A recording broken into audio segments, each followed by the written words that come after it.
It's time for Agriculture, presented by Turkana Farms in Germantown, New York, a small-scale producer of heritage breed livestock and a wide array of vegetables and berries on just over 39 acres. They also produce a full array of garden vegetables, many of them heirloom varieties raised naturally, as well as an assortment of berries, including raspberries, blackberries, gooseberries, black, red, and white currants, mulberries, and elderberries. And now, here's Mark Scherzer. For the last 15 months, we've all learned much more science than most of us ever wanted to know.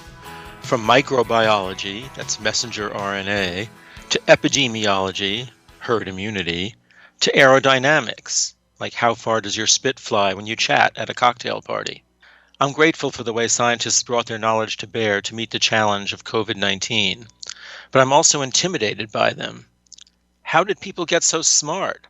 How did they figure out what experiments to run, with what variables, involving what substances, and to achieve what they did? The May 10th New Yorker has an astonishing article, Growing It Back, about developmental biologist Michael Levin, who's been investigating how cells grow into living beings throughout his career. Levin does not see us as products of a DNA blueprint akin to what a carpenter follows in building a house. Rather, he sees us as the end result of a process in which cells react to their environment and to each other in deciding what to become, as if by intent. By manipulating electrical fields, the environments in which the cells operate, Levin has induced them to redirect the process of growth.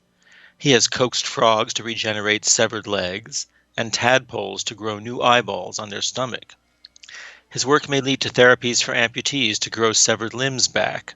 It may also lead to cancer treatments in which cells are restored to communication with other cells rather than reproducing uncontrollably without that communication.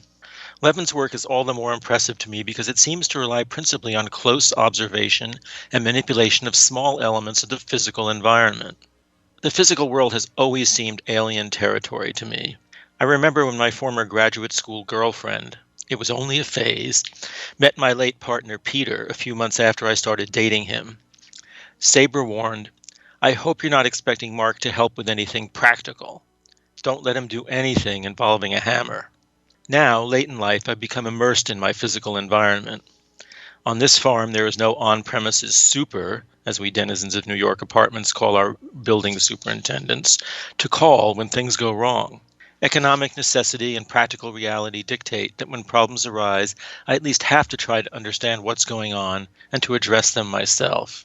Given the low competence level from which I start, I'm often dependent, the way all physical scientists are, on the knowledge developed by those who have come before me. Thank God for the internet.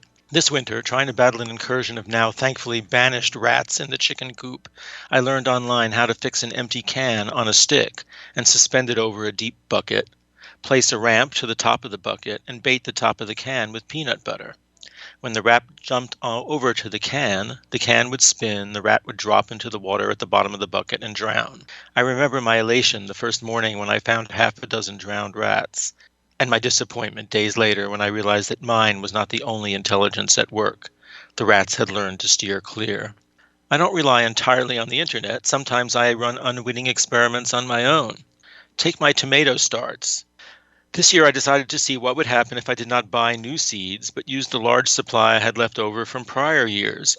I planted all my usual varieties. The black krims, rose de berne, Amish paste, and sungold went into 3 trays, in which the planting compartments were about 2 inches deep. Because I didn't have a similar 4th one handy, the brandywines went into a tray with smaller compartments, about half that depth. I put them all on the same grow light shelf. All except the brandywine sprouted within about a week. I decided the brandywine seeds were probably just too old. I had to discard that hypothesis when they did eventually sprout. But still, the brandywine seemed stunted. The others got so tall and leggy by last week that I decided they had to be moved out, hardened, and planted. By then, my working hypothesis was that I had been too stingy with root space for the brandywines. The others grew better because they had deeper planting cells. After I moved the other tomato plants out, I lowered the grow light closer to the brandywines. Lo and behold, within about 2 days they had shot up, one of them more than 3 inches high. It turned out my second hypothesis was also wrong.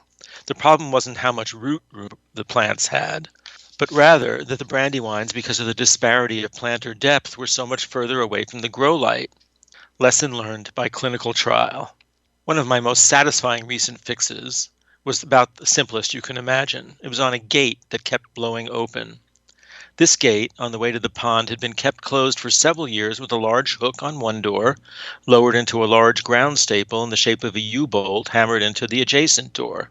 The succession of storms with high winds we had earlier this spring led to the staple being tugged out of the gate as the hook strained against it. Hammering the staple back in didn't work, nor did replacing it with a larger, heavier staple. The wind still won. At the hardware store, pondering fancy deadbolt systems to replace the hook, it suddenly occurred to me that if the problem was that the thing hammered in could be pulled out by the strain of the wind, maybe what was needed was just something more securely fastened, like maybe something screwed in. I bought a large screw-in hook eye, and it worked. Problem solved for 40 cents. I am surely no Michael Levin.